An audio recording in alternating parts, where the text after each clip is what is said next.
Assalamualaikum warahmatullahi wabarakatuh. Selamat Waalaikumsalam warahmatullahi wabarakatuh. selamat pagi para hadirin sekalian, para pecinta sejarah yang dimanapun Anda berada.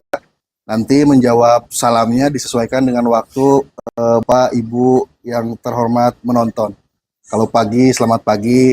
Kalau siang, selamat siang. Kalau malam, selamat malam. Bapak Ibu sekalian, para hadirin yang berbahagia, pada pagi hari ini sesuai dengan waktu ketika kami mengambil video, kami akan melaksanakan talk show yang berkaitan dengan sejarah transportasi di wilayah Subang. Hari ini saya tidak sendiri, tentunya ditemani oleh dua orang narasumber yang tentunya kompeten di bidangnya. Namun sebelum itu, saya izin memperkenalkan diri terlebih dahulu. Saya Andi Aris Munandar, selaku host atau moderator dalam talk show kali ini. Dan saya ditemani oleh Pak Kadar Hendarsyah, M.Hum, selaku pemerhati museum. Dan juga Bapak Anggi Agustian Junaidi, selaku sejarawan dan sivitas akademik di Universitas Mandiri Kabupaten Subang.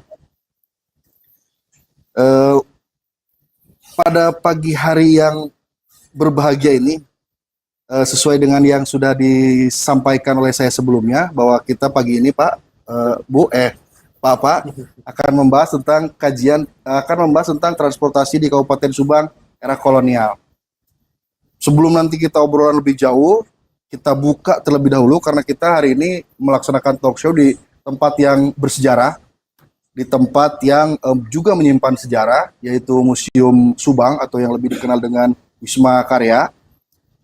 Sebelum kita menjelajahi bagaimana transportasi di era kolonial, terlebih dahulu saya mungkin akan sedikit mencari tahu melalui Pak Kadar selaku pemerhati museum terkait apa saja sih Pak koleksi museum yang sudah ada yang kaitannya dengan transportasi.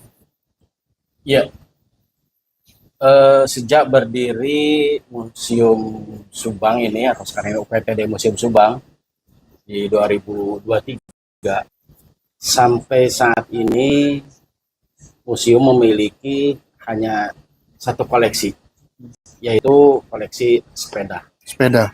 Nah, sepeda ini bekas pada masa VNTLN. Ketika VNTLN berjaya dan berkembang, sebuah perusahaan perkebunan di Kabupaten Subang. Nah, tentunya sepeda ini disimpan di Indo.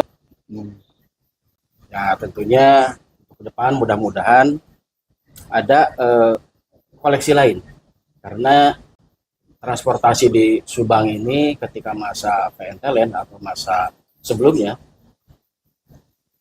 ini ada beberapa koleksi yang harus masuk ke Museum Subang.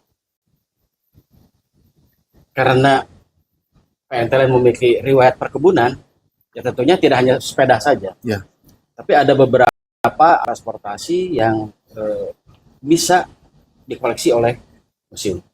Salah satunya misalnya alat angkut untuk ya perkebunan tebu, jadi seperti lokomotif. Sampai saat ini ya kita sudah kehilangan jejak. Sudah kehilangan jejak bagaimana bentuk transportasi lokomotif Subang. Nah, tentunya dengan acara seperti ini ya mudah-mudahan saja kita bisa menemukan gitu kan, bisa menemukan di mana lokomotif itu yang dulu pernah ada dan pernah dipakai di masa PNTLN.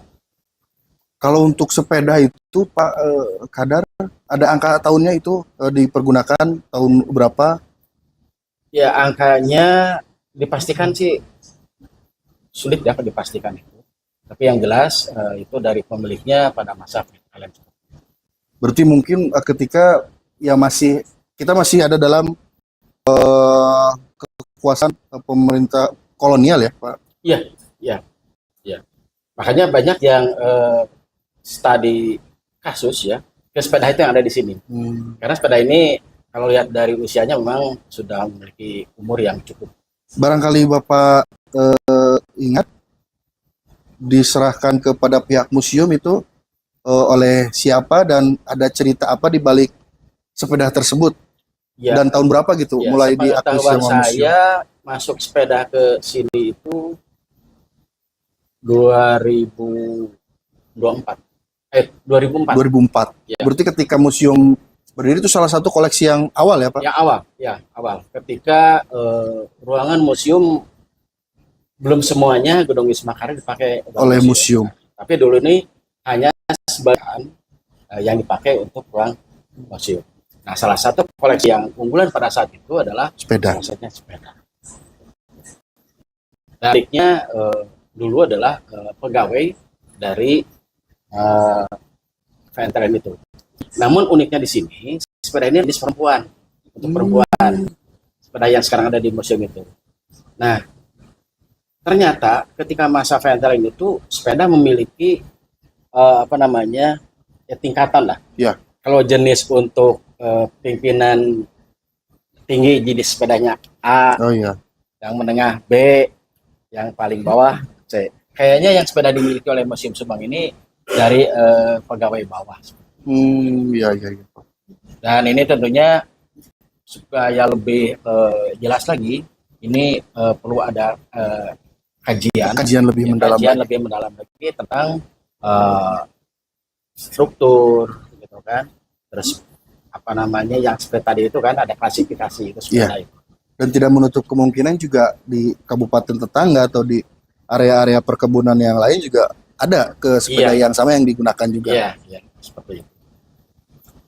Dari Pak Anggi, barangkali ada yang bisa ditambahkan terkait dengan apa yang sudah pernah Pak Anggi lihat ya di sekitaran museum ini, koleksi-koleksinya? Nah, tadi menarik terkait dengan sepeda. Jadi setelah saya saat 2020 kalau nggak salah, ketika waktu itu sedang membuat buku kajian penelitian terkait dengan sejarah Subang. Bukunya ada Subang dari masa ke masa. Nah, satu saya ngobrol dengan seseorang people dari Gelok, dan kebetulan dia juga merupakan kolektor dari sepeda itu. Dan dia mengatakan bahwasannya sepeda di Subang itu hampir semuanya, bahkan semuanya itu berasal dari Inggris, made in England gitu. Mereknya ada apa? Mereknya ada Philips. Philips. Dan yang di sini kan ada Philips. Ya, Philips. Nah, itu juga selaras dengan apa yang kemudian terjadi di Subang, karena kalau di awal abad ke-20 tahun 1910-an. Jadi memang Subang itu dimiliki oleh salah perusahaan bernama Anglo-Dutch Plantation, itu berasal dari Inggris. Nah, ada kemungkinan ini juga terkait dengan masuknya sepeda ke Subang. Bisa jadi pengadaannya. Jadi pengadaan oleh mereka. Jadi kebetulan juga kakek itu punya sepeda ontel yang masih sangat asli, dan saya lihat di bagian stangnya itu memang made in England, dari Inggris. Mereknya sama? Mereknya ini udah agak pudar, hilang kalau nggak salah, dan yang di batangannya itu pudar, jadi tidak terlalu terlihat. Tapi kemungkinan hampir sama dengan yang Philips. Berarti kita memulai dari sepeda, para hadirin. Nah, selain itu Pak, ketika saya berkeliling area museum, di sini juga kan ada beberapa potret dan ada beberapa lukisan. Nah, di lukisan tersebut juga kan walaupun hanya menggambarkan wilayah kota, tapi di situ sudah ada beberapa hal yang mungkin bagi saya pribadi menimbulkan pertanyaan gitu.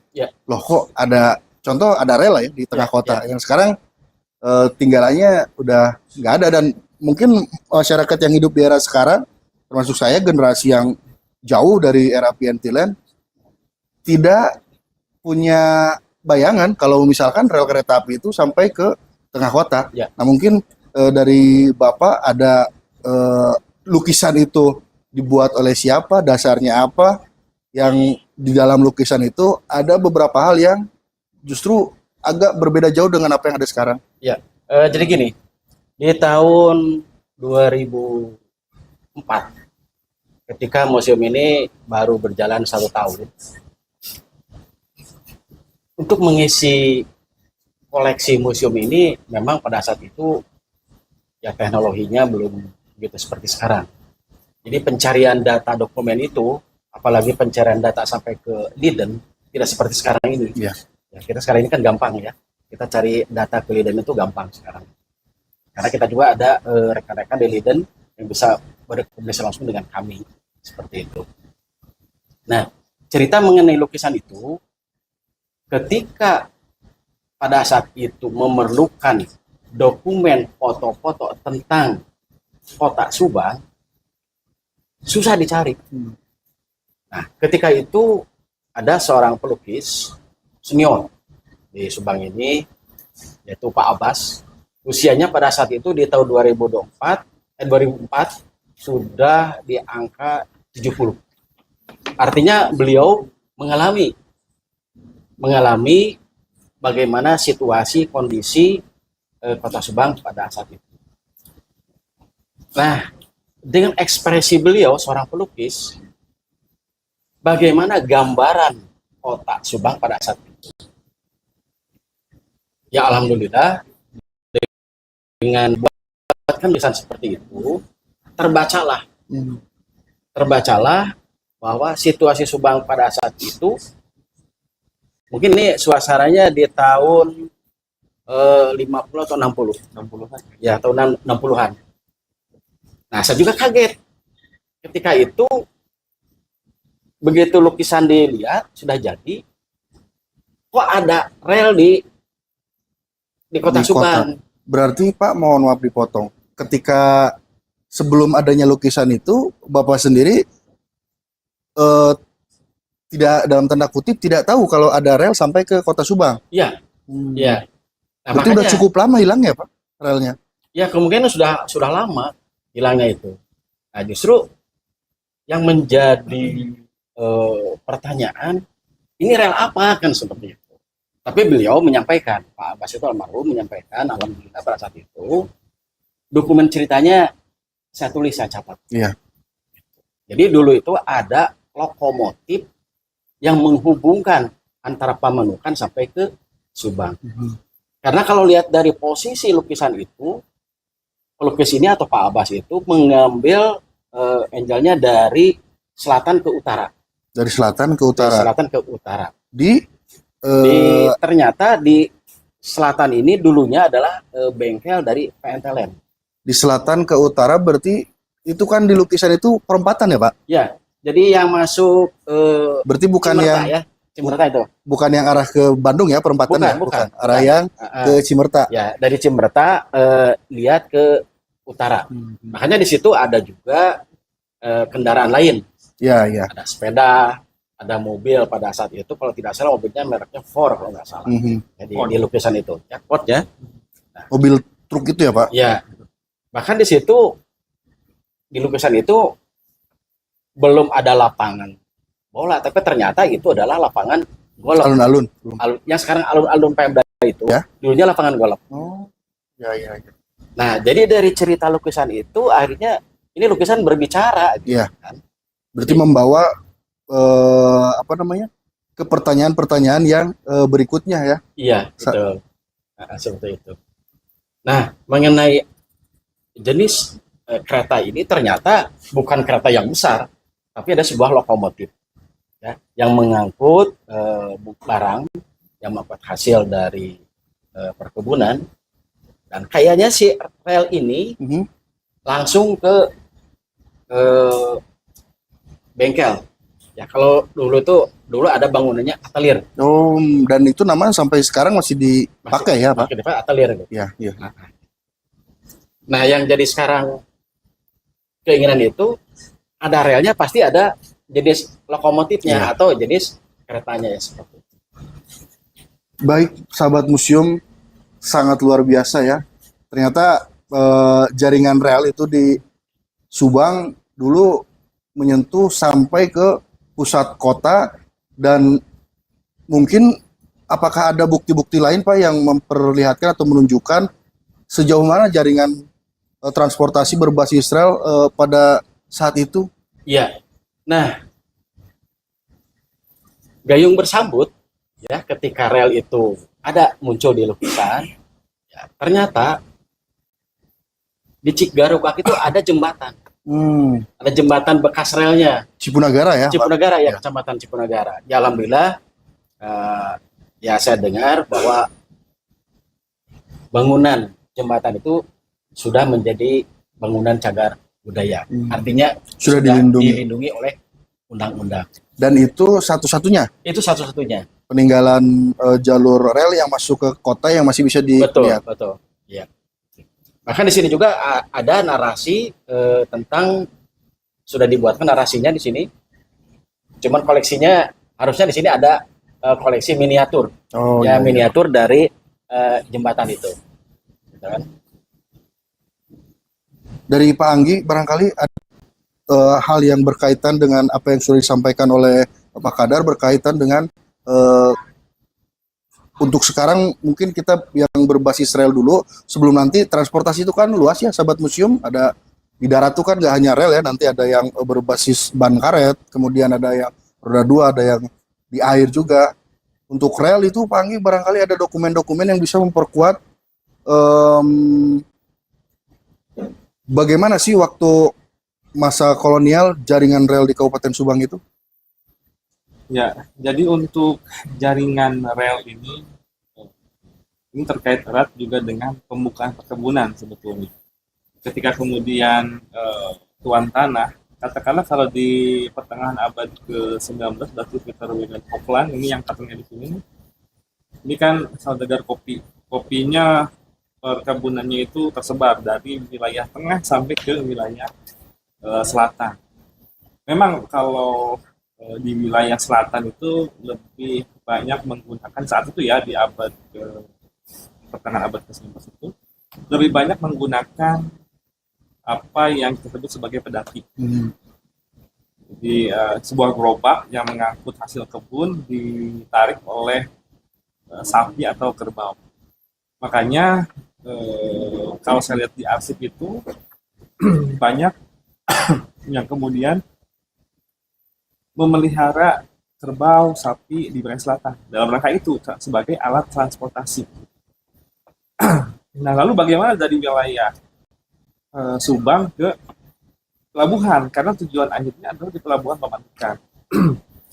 Nah, nampaknya Hoagland ini memilih Kota Subang sebagai pusat pemerintahan yang baru itu tidak semata-mata karena letaknya yang strategis di tengah-tengah, tapi juga Kota Subang sebagai daerah pendataran yang luas yang memungkinkan untuk kemudian dibangun sebuah jalur transportasi dari wilayah tengah ke wilayah utara, yang akhirnya itu akan memangkas waktu tempuh. Waktu tempuh dari selatan ke dari perkebunan kopi ke wilayah pelabuhan.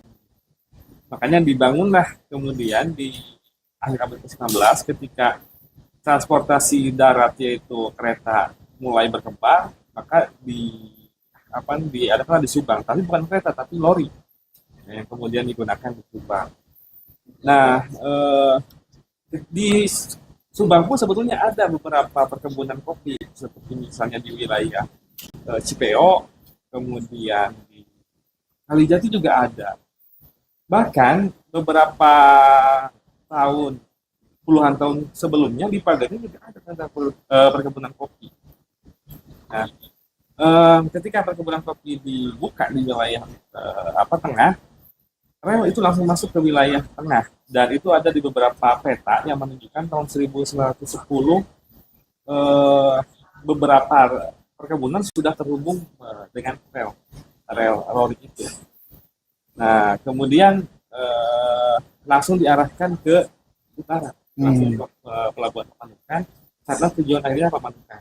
Dan saya pernah menemukan satu arsip.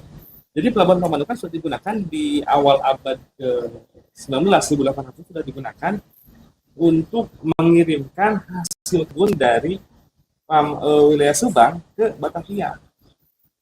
Dan bahkan ada yang langsung ke pelabuhan internasional juga, misalnya ke Amsterdam gitu. Daukes mencatat bahwa beras dari Subang itu langsung ke Pamanukan, Amsterdam. Nah, jadi jaringan rel ini terhubung ke wilayah-wilayah penting, terutama ke wilayah perkebunan. Nah, untuk ke wilayah kotanya, ini ke atelier, ke bengkel, dan yang nanti persimpangannya itu di wilayah Wesel. Makanya Wesel itu kemudian disebut Wesel karena di sana persimpangan. Ada yang kemudian ke arah timur, ke arah Cibogo, perkebunan. Di sana juga ada perkebunan kopi, di sana jenisnya jenis robusta. Kemudian ada yang ke wilayah langsung ke utara. Sementara ke barat nanti itu ada di wilayah Pagaden cabangnya, ada yang ke Purwadadi, Pasir Bungur gitu ya. Nah, bahkan yang dari mana, dari Sumur Barang di 1930-an itu ada yang kemudian langsung ke stasiun Cipunagara. Di sana juga ada yang langsung nanti dibangun lagi 1940-an ke arah Pusaka nantinya. Tapi nanti akan berbelok ke wilayah Pamanukan juga tujuan akhirnya. Jadi memang kereta Lori ini menjadi salah satu alat transportasi yang cukup penting di Subang. Dan saya kira terkait dengan koleksi di museum ini, alangkah lebih bagus gitu untuk kemudian menghadirkan salah satu koleksi, entah itu lokomotif, entah itu gerbongnya, dan mungkin lokomotif yang lebih ini, karena memang ada kemungkinan lokomotif di kita itu masih ada di wilayah Indonesia, entah itu di mana gitu. Karena untuk mengangkut lokomotif sampai ke luar rasanya agak sulit. Meskipun tidak menutup kemungkinan juga itu dilakukan juga oleh anggota misalnya di tahun 70-an ketika IM ini dinasionalisasi oleh Soekarno, kemudian diambil lagi lokomotifnya. Tapi sampai hari ini saya masih belum menemukan bukti yang menyatakan itu. Jadi dugaan saya adalah ada di wilayah Jawa juga. Baik, menarik sahabat museum ya, ternyata jaringan rel, karena mungkin Pak Anggi, Pak Kadar, keterbatasan alat transportasi waktu itu ya, yang hanya menyisakan transportasi berbasis rel sebagai suatu hal yang efektif dan efisien ya Pak? Iya. Karena secara teknologi juga mungkin waktu itu tidak semodern sekarang, kendaraan juga masih sangat terbatas. Sahabat museum tetap stay bersama kami ya, ini obrolan masih cukup panjang dan ada hal-hal menarik lainnya yang coba akan kami gali di sini. Selain dari tadi kita udah membahas tentang sepeda yang ada di museum, kemudian transportasi yang berbasis rel. Untuk era kolonial itu sendiri, khususnya di Subang, baik itu berdasarkan dokumen resmi dari pemerintah kolonial, karena memang pemerintah kolonial dalam pengarsipan itu cukup bagus ya Pak. Arsip-arsipnya masih bisa kita lihat sampai sekarang, atau mungkin berdasarkan penyampaian dari saksi mata yang melihat bagaimana hiruk pikuk Subang atau Piantilan pada masa itu. Bisa diberikan gambaran mungkin Pak ke para audien, ke para sahabat museum, kondisi kita waktu itu seperti apa sih?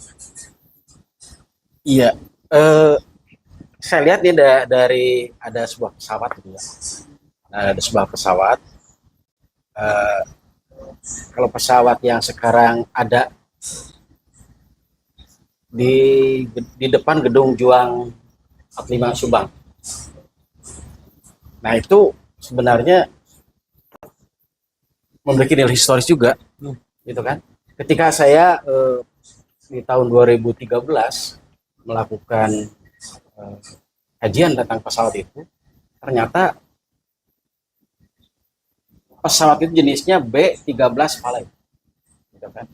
Dan ini yang pernah dipakai oleh pemerintah pada saat itu untuk berkampanye tentang DITI. Artinya mungkin pada saat itu bagaimana bahayanya DITI. Dan pesawatnya itu. Nah kalau sekarang lihat pesawatnya sudah ada renovasi. Nah, ketika 2013 itu rusak. Nah ini juga mungkin menunjukkan adanya transportasi udara. Lebih jauh lagi transportasi di Subang ini, kalau lihat dari penerbangan, lapangan terbang Kalijati itu adalah lapangan terbang yang pertama di Indonesia. Jadi sangat layak sekali lah kalau seandainya misalnya ada beberapa jenis pesawat, gitu kan, dari pihak Indonesia Darat Kalijati dihibahkan ke pihak museum. Untuk dipajang ya Pak? Dipajang atau diisi di outdoor. Jadi koleksi outdoor masuknya. Nah, ini kan koleksi, nah seperti patung papan ini kan, ini koleksi indoor ya. Nah, ada di dalam ruangan. Dalam ruangan. Yang luarnya itu outdoornya ya bisa dengan. Karena area museum juga halamannya cukup luas ya Pak. Jadi bisa memajang. Ya, karena memang kendaraan tersebut dari dulunya juga memang ditempatkan untuk di outdoor. Pesawat masa terbang di dalam ruangan kan ya Pak? Iya, seperti itu. Nah ini juga sesuai dengan ya fungsi museum kan. Ya, fungsi museum diantaranya untuk pelestarian, pemanfaatan, gitu kan, pengembangan. Dan museum ini berperan sebagai menginformasikan ke siapa? Ke masyarakat tentang transportasi di Subang. Ini menarik ya Pak, sahabat museum. Jadi bahwasanya Lanut Surya Dharma, lapangan terbang Surya Dharma, yang sekarang Surya Dharma dulu namanya Kalijati ya Pak? Lanut Kalijati itu tercatat sebagai lanut tertua di Indonesia. Barangkali bisa ada sedikit penjelasan atau pendalaman berkaitan dengan hal tersebut, terkait dengan arsip dan lain sebagainya, agar mungkin nanti ke depannya itu bisa jadi trademark Subang juga ya Pak, bahwa Subang adalah tempat di mana cikal bakal dunia penerbangan di Indonesia itu bermula. Iya. Nah sebenarnya di Lanut Surya Dharma juga ada museum. Ada museum di Dirgantara. Museum Dirgantara, terus ada juga koleksinya apa itu Pak? Pesawat. Ada pesawat. Bahkan kalau tidak salah, sekolah penerbang pertama itu kan di Kalijati. Kalau tidak salah ya. Iya Pak. Artinya ya historisnya cukup lengkap. Dan bahkan kalau seperti itu jatuhnya ini bagian dari sejarah nasional ya Pak? Ya itu nasional. Bagian dari sejarah nasional. Di sana juga ada rumah sejarah, ya kan? Rumah sejarah ini yang digunakan untuk pada saat itu menyerahnya Jepang tanpa syarat ke Belanda. Ke Belanda menyerah tanpa syarat kepada Jepang. Pada saat itu. Betul. Nah, ya seperti rumah sejarah itu pun pengelolaannya kalau menurut hemat saya itu lebih baik oleh tingkat kementerian, karena itu memiliki riwayat nasional itu. Iya, jadi nilai sejarahnya bukan lagi hanya berdampak untuk tingkat lokal ya Pak, untuk tingkat daerah, tapi itu berdampak ke nasional. Iya. Jadi Pangkalan Surya Dharma ini menurut hemat saya ini sudah levelnya nasional, gitu kan? Artinya memiliki historis yang luar biasa, terutama untuk kemerdekaan. Dari segi kearsipan, Panggi barangkali tentang Lanut atau lapangan terbang Kalijati ini dahulunya sempat kenapa dipilih Kalijati, apa saja yang pernah terjadi di sana berkaitan dengan pemilihan Kalijati yang bagian dari Subang ya Pak sekarang sebagai lokasi untuk lapangan terbang yang bahkan sejauh catatan yang ada itu pertama ya. Gimana Panggi? Ya itu kan jadi lapangan udara pertama ya yang ada di Hindia Belanda. Nah pertanyaannya adalah kenapa kemudian Kalijati yang dipilih? Nah ini juga terkait dengan pemerintah Hindia Belanda yang telah melakukan pembelian tanah bagian tanah Subang oleh pemerintah Hindia Belanda. Yang dulu kan kalau Subang itu dimiliki oleh tuan tanah. Jadi Kabupaten Subang itu dimiliki oleh tuan tanah. Nah sejak akhir abad ke-19, pemerintah kemudian memutuskan untuk membeli lagi sebagian tanah Subang. Dan salah satunya adalah Kalijati. Dan kenapa Kalijati? Karena memang diproyeksikan menjadi salah satu lapangan udara juga. Jadi sudah ada cetak dirinya. Nah, kenapa kemudian Kalijati yang dipilih? Ini terkait erat dengan Kalijati secara topografisnya merupakan daerah datar kan kalau Kalijati. Daerah datar ya dengan struktur tanahnya itu yang keras. Jadi kan kalau misalnya pesawat itu tanahnya itu harus kuat menopang beban yang tonasenya itu lumayan besar gitu. Makanya strukturnya harus keras. Kalau Karawang, Purwakarta, kenapa tidak Karawang yang dipilih? Karawang itu dia rawa. Jadi tanahnya itu lembek. Sehingga kalau misalnya nanti menahan beban dengan tonase yang besar, khawatir anjlok begitu tanahnya. Kenapa tidak Purwakarta? Purwakarta daerahnya berbukit. yang mana di sana cukup sering berkabut. Ya, akhirnya itu dipilih juga. Kalijati lah yang kemudian lebih merepresentasikan struktur tanahnya yang keras, daerah pedataran, kemudian tidak berkabut. Nah, selain itu, Kalijati dianggap tidak lebih jauh daripada Karawang untuk sampai ke Batavia. Oh, masih dekat kok dengan Batavia gitu. Kemudian, kalau kita lihat juga, dari ditarik garis lurus dari Bandung ke utara, itu satu garis lurus. Kan Bandung disiapkan menjadi ibu kota Hindia Belanda yang baru, menggantikan Batavia. Dengan hadirnya pangkalan udara Kalijati, pangkalan NIL dulunya di sana, maka Bandung bisa terlindungi. Selain nanti dilindungi juga oleh Angkatan Darat di wilayah Cimahi, kota militernya juga. Gitu. Jadi ada dua pusat militer nih. Di barat ada Cimahi, di utara ada Subang yang akan melindungi Bandung. Sekaligus juga ini tidak jauh dari Batavia, jadi dua kota penting di Hindia Belanda ini bisa terlindungi oleh pasukan-pasukan militer itu. Nah, yang kemudian menjadi lebih menarik lagi, dari Kalijati agak bergerak ke selatan itu ada sebuah bukit yang mana dari bukit ini kita bisa melihat apa-apa aktivitas yang terjadi di wilayah utara. Dan paling penting kan di sana ada pantai utara. Ada satu kampung atau desa yang kemudian disebut dengan Tenjo Laut. Oh iya. Dari sana bisa terlihat ke arah laut. Jadi untuk karena Kalijati tidak terlalu dekat, tidak terlalu jauh juga dari laut, maka aktivitas militer tidak jadi lebih rahasia. Kemudian apabila ada serangan dari musuh pun yang ada di laut, itu tidak bisa terlihat dari wilayah Tenjo Laut ini. Nah, jadi ini satu buah rancangan yang saya pikir perfect lah, bisa dibilang perfect untuk kemudian memilih Kalijati sebagai pangkalan udara. Itu jawabannya, sahabat museum. Jadi kenapa Kalijati dipilih sebagai lapangan terbang bahkan pertama di Indonesia ya Pak? Di Hindia Belanda lapangan terbang pertama karena faktor geografis, kemudian faktor strategi militer ya Pak Anggi. Dan kita bersyukur Subang menjadi bagian dari salah satu bagian sejarah yang penting ya Pak di dunia penerbangan. Iya, penerbangan. Transportasi udara lah. Kita sudah berbicara tentang transportasi berbasis rel, sepeda juga sudah ada Pak, penerbangan juga sudah kita bahas. Ternyata Subang melalui Kalijatinya menjadi bagian penting dari sejarah penerbangan di Indonesia sebagai pemilik lapangan terbang yang pertama. Nah sekarang untuk transportasi di air Pak, apakah Subang mengoptimalkan hal tersebut ketika era kolonial? Iya, kalau lihat dari riwayat Pak Anggi ya,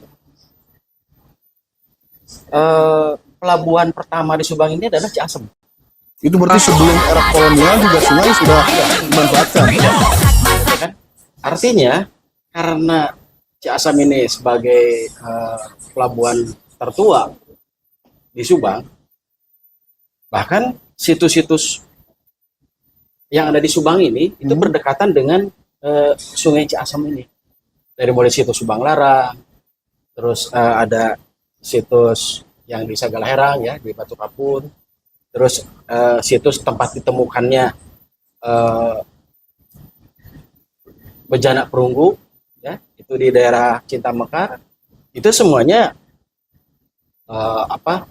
berdekatan dengan Sungai Ciasem. Artinya kita tidak bisa membaca saat ini kenapa itu berdekatan dengan sungai. Tidak kemungkinan mungkin dulunya bibir pantai ini tidak di sana, tidak yang sekarang kita lihat, ya kan? Mungkin dulu bibir pantai ini sini. Sebab periodisasi yang ditemukan dan koleksinya ada di museum itu adalah masa prasejarah. Jadi lebih jauh lagi. Artinya transportasi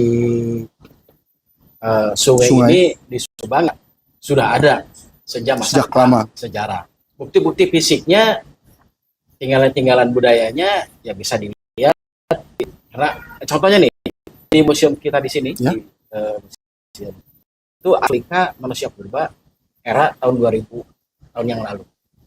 Ya, nah, dia tidak dibandingkan dengan museum yang di Sangiran, tidak, tapi yang ada di sini. Artinya ya peradaban transportasi sungai ini sudah begitu. Walaupun dengan cara yang kita anggap mungkin sekarang sederhana ya Pak, Ya. tapi pada saat itu kan mungkin itu Ya. suatu inovasi yang maju, bagaimana masyarakat pada saat itu memanfaatkan sungai untuk mempermudah mereka, karena dasarnya kan transportasi itu Ya. berpindah dari satu tempat ke Betul. tempat yang Iya. lainnya, dan Iya. di kita tinggalan-tinggalannya sudah ada yang mengindikasikan bahwa mereka sudah memanfaatkan Ya, sungai, bahkan ya. sejak sebelum era Ya. kolonial. Cuman bentuk visualisasi fisiknya itu ya kita juga sulit. Ya. Bentuknya seperti apa gitu kan? Hanya indikasinya bahwa di sekitar bantaran sungai itu ada tinggalan-tinggalannya. Iya, ada tinggalan-tinggalan. Ada ininya Pak, petunjuk dari tahun berapa atau abad berapa tinggalan-tinggalannya itu yang Ya, ditemukan tinggalan di yang ditemukan dekat Sungai Ciasam ini adalah semuanya prasejarah. prasejarah. Prasejarah. Ya seperti di situs Subang Larang itu kan ditemukannya manik-manik. Ya, manik-manik sebagai bekal kubur. Gitu kan. Terus ada juga ya seperti benda-benda budaya lainnya seperti kapak sepatu, kapak corong yang sekarang ada di sini. Ya, bahkan sebagian tinggalan masa prasejarah itu masa Dongson tersimpan juga di Museum Sri Baduga di provinsi. Oh, tidak hanya dimiliki oleh dimiliki oleh Kabupaten Subang, hanya tidak semuanya ada di sini, ada Ada sebagian sini. yang ditarik ke provinsi, Di Pak. provinsi. Karena pada saat itu yang saya baca gitu kan, ketika ada beberapa temuan kepurbakalaan masa prasejarah di daerah Binong itu, yang sekarang ini situs Subang Larang, ini belum berdiri, masih jauh. Oh, Ini kan berdiri 2003 ya. ya Pak. Sementara temuan itu di tahun 80-an. 80-an sudah ada. Ya sudah ada, makanya dibawa ke provinsi. Ada sebagian yang sudah kembali ke sini, Pak. Nah, kita di sini kebagian replika.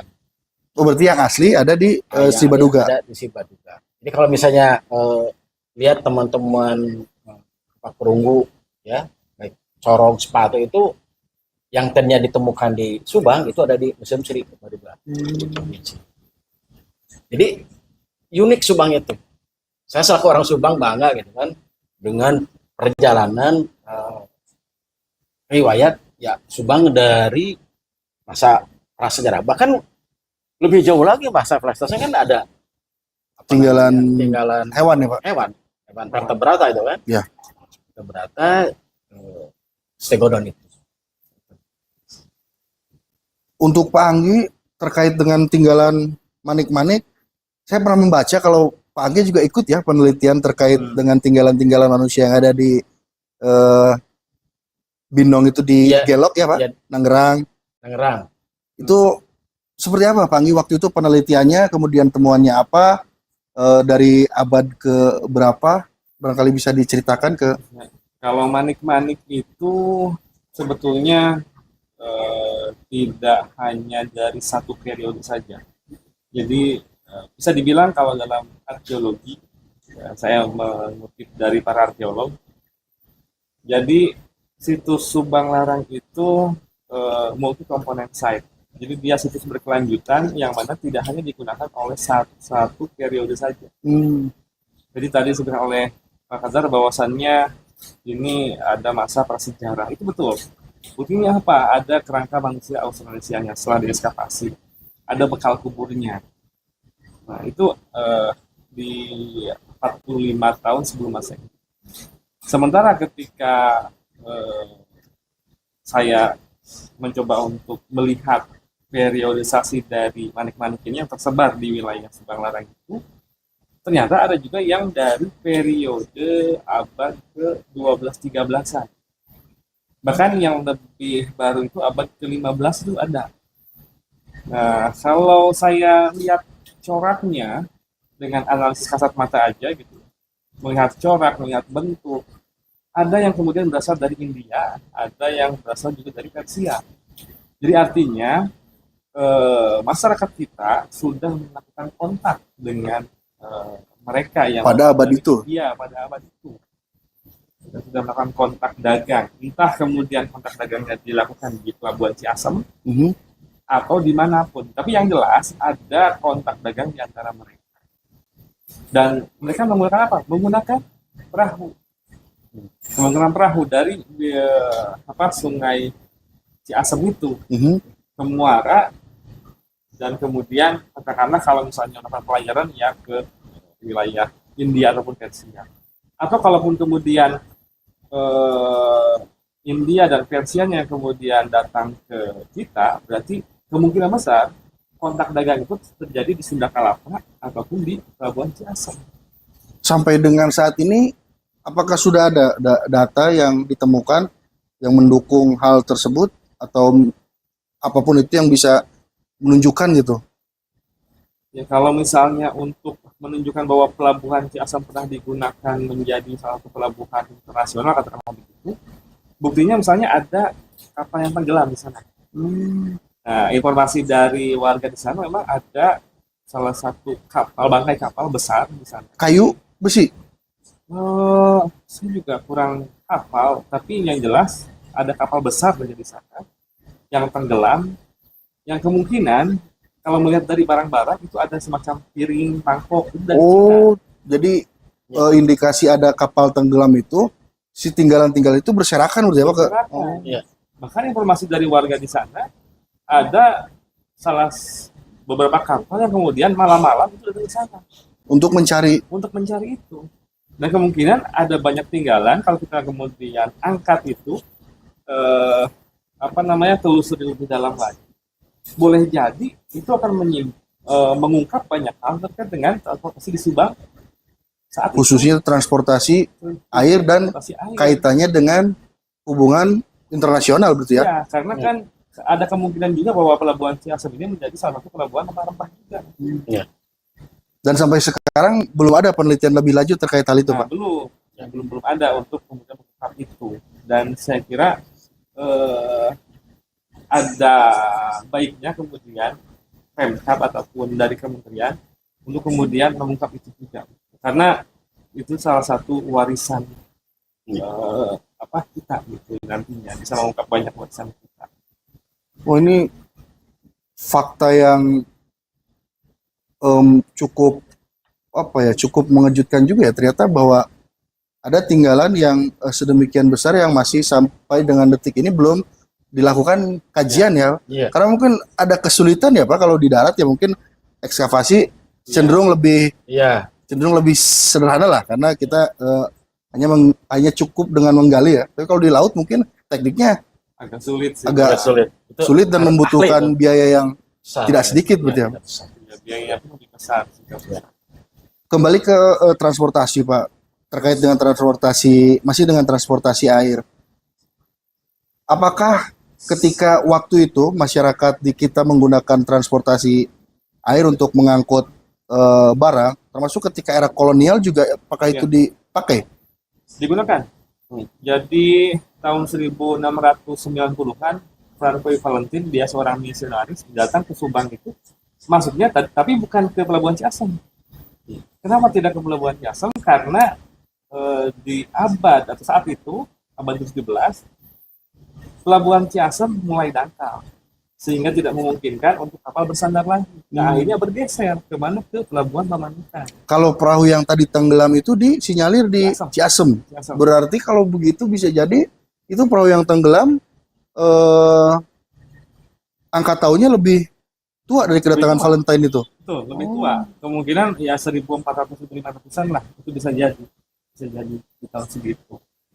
Nah, kalau di tahun abad ke-17 itu, Francois Valentin dia masuk ke Pamanukan, masuk ke wilayah pedalaman Subang itu menggunakan sungai Pamanukan atau sungai Cipunagara kalau sekarang. Ketika Valentine datang, tahun berapa Pak nih? 1690-an. Kita posisi kabupaten sekarang Kabupaten Subang itu waktu itu kondisinya masih itu sudah ada Kabupaten Ciasem dan Kabupaten Pamanukan. Berarti belum menjadi PNT ya?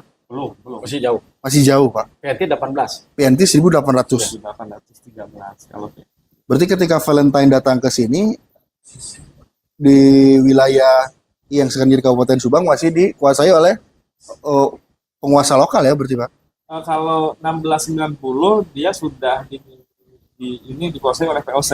Jadi VOC 1677 sudah menguasai wilayah Subang. Pokoknya dari wilayah sebelah barat Sungai Cimanuk sampai dengan Batavia sudah dikuasai oleh VOC 1677.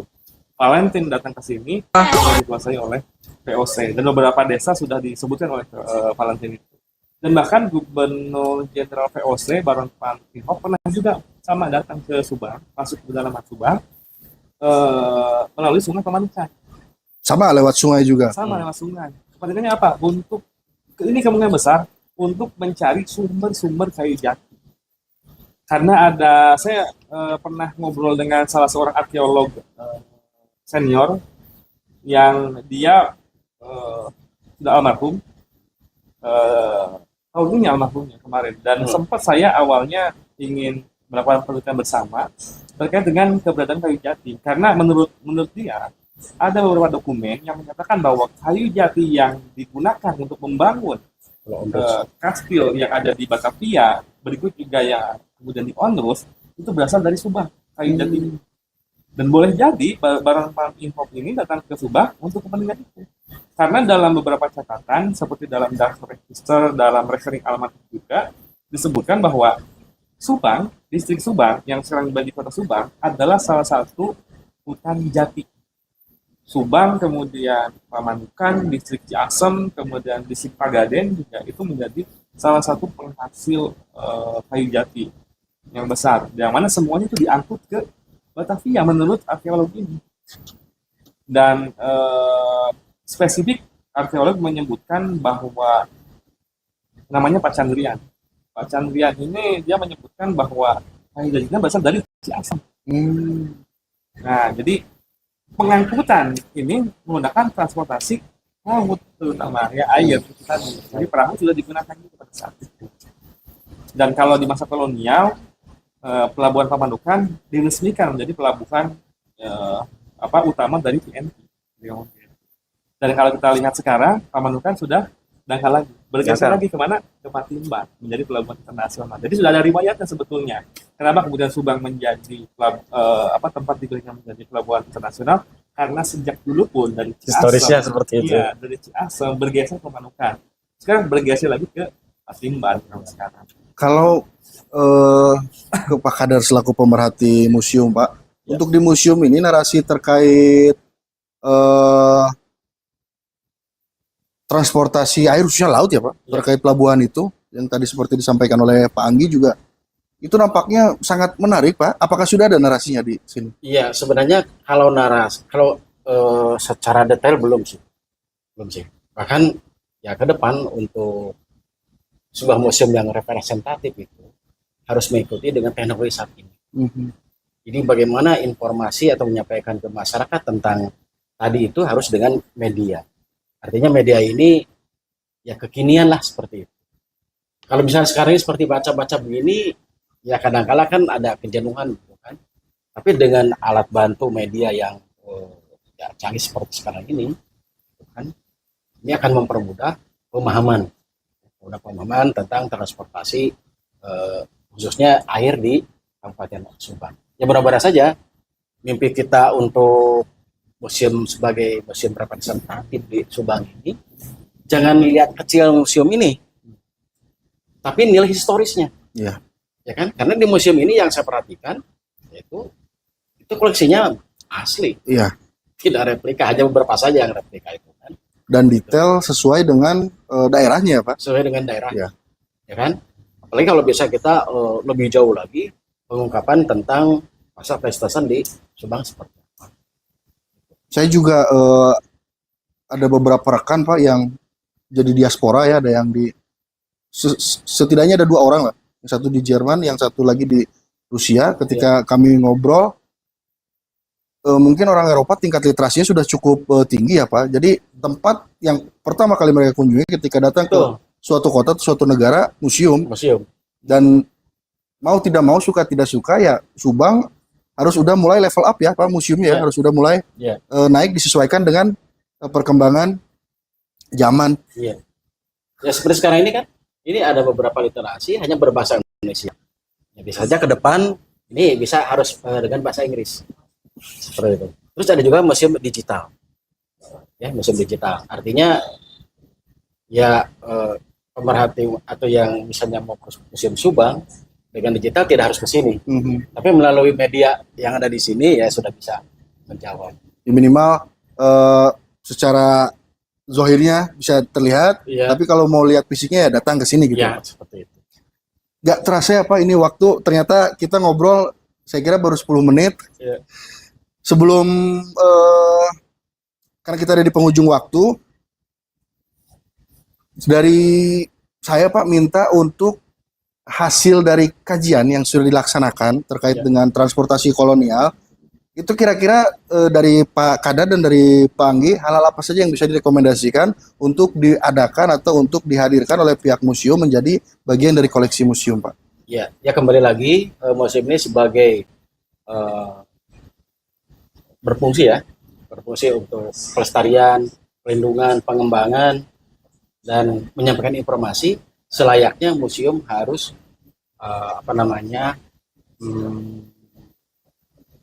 menarik, selalu menarik, terutama dari transportasi, yaitu pengadaan koleksi outdoor, ya, baik itu pesawat ataupun misalnya lokomotif.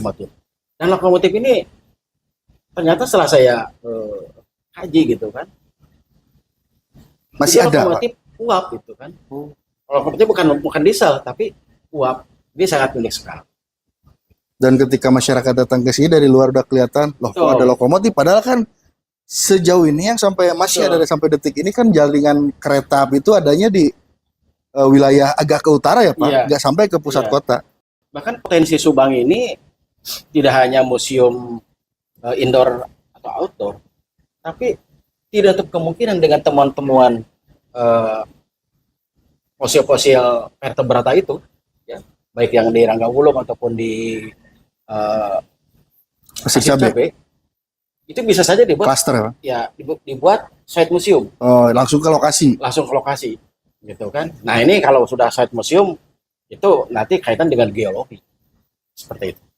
Ya mudah-mudahan Museum Subang ini menjadi ikonnya destinasi wisata di Subang, destinasi sejarah Subang.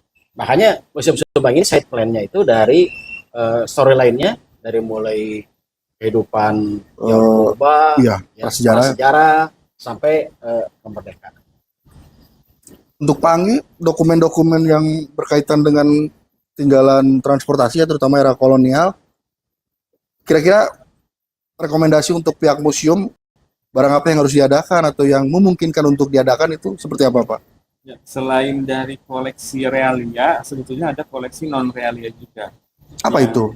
Jadi koleksi yang secara digitalnya, jadi bukan hanya yang nampak misalnya lokomotifnya misalnya kita bisa lihat, tapi koleksi non realia itu adalah yang secara digital, foto-foto misalnya.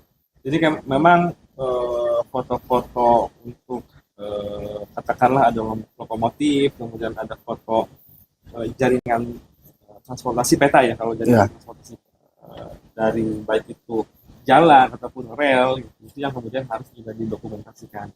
Bahkan beberapa peta lama saya kira juga memungkinkan untuk menjadi salah satu koleksi museum yang nantinya itu akan menjadi warisan kita, identitas kita nantinya.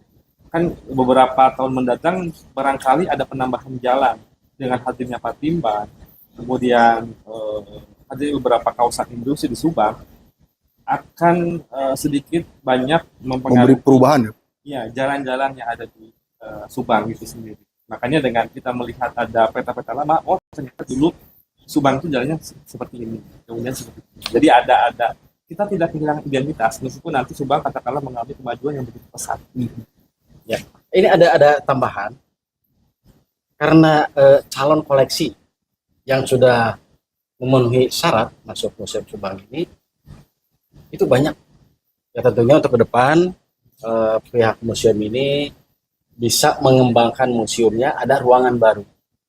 Kalau ini ruangannya terbatas, apalagi ini museum yang saat ini kan Cagar budaya, bangunan Pak. cagar budaya. Tidak bisa di Artinya tidak Tidak bisa boleh. digabungkan, gitu kan. Terus di sampingnya kan itu ada area-area zonasi kan. ya. Jadi ini bangunan cagar budaya, ada zonasi 1, zonasi 2. Nah, kebetulan kita ini wilayahnya agak luas, ya, di zonasi 3, Memungkinkan. tidak untuk kemungkinan itu dibikin bangunan baru untuk mengakomodir koleksi-koleksi yang masih ada di Yang belum terdisplay ya, Pak. ya belum terdisplay. Dan mungkin ke depan juga ada koleksi-koleksi baru, Ya, di temanya bisa disesuaikan ya, Pak. ya disesuaikan. Sesuai tadi dengan harapan Pak Anggi, yaitu antara koleksi yang nyata dan tulisannya. Gak terasa ya, sahabat museum, kita sudah bercuap-cuap hampir 1 jam. Sebelum ditutup, Pak, pertama-tama saya mewakili pihak museum mengucapkan terima kasih atas waktunya.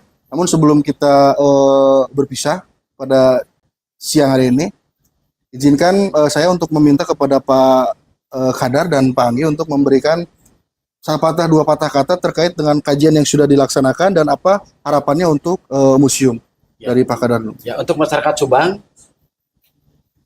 supaya tahu tentang riwayatnya, sejarahnya, berkunjung ke museum.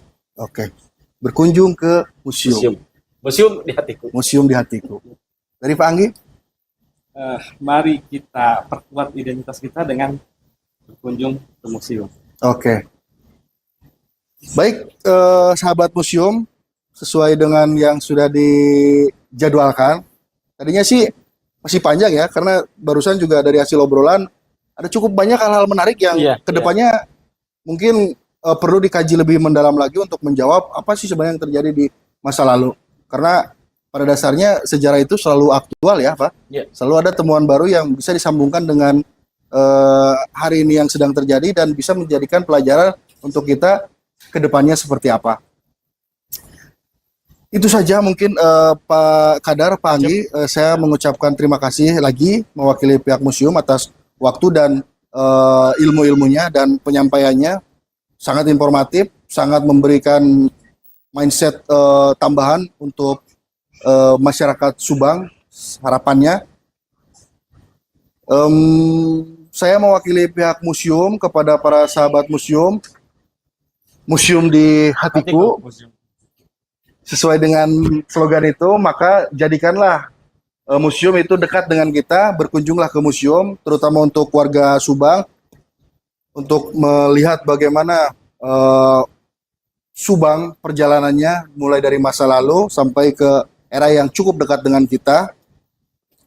Itu saja yang bisa kami sampaikan kepada para hadirin, para sahabat museum. Tunggu hal-hal apa lagi yang mungkin nanti akan ada ya, yang baru-baru lagi, yang tadi sudah sedikit dicolek-colek tapi belum terungkap. Harapannya dalam waktu dekat mungkin kita bisa lebih banyak lagi menggali. Terima kasih sekali lagi saya ucapkan kepada para audiens yang sudah menyempatkan waktunya untuk hadir. Kapanpun nanti kalian menyaksikan video ini, dan semoga bermanfaat. Sekali lagi jangan lupa berkunjung ke museum. Buka setiap hari kecuali hari Senin dari jam 8 pagi sampai jam 3 sore.